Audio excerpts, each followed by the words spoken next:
In this video, I'll show you how you can enable backend functions in Base44. So first, log in into your Base44 account, and from your main dashboard, scroll until you see your projects here, and pick project like for which you want to enable backend functions.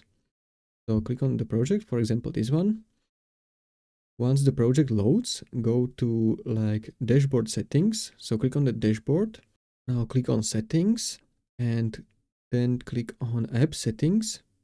Now scroll all the way down until you see a section called backend functions. By default, this option is turned off for new users. And to activate it, you need to have at least a builder plan or above. Since I already have a builder plan, I can just click on activate backend functions. After you enable it, Base44 will show like this small confirmation, which says it was success. So now our backend functions enabled for this app. From now, you can start using features like database connections, integrations, and server-side logic directly inside your project. That's it. Your backend functions are now enabled and your project is ready for more advanced integrations. If you find this helpful, consider subscribing for more Base44 tutorials.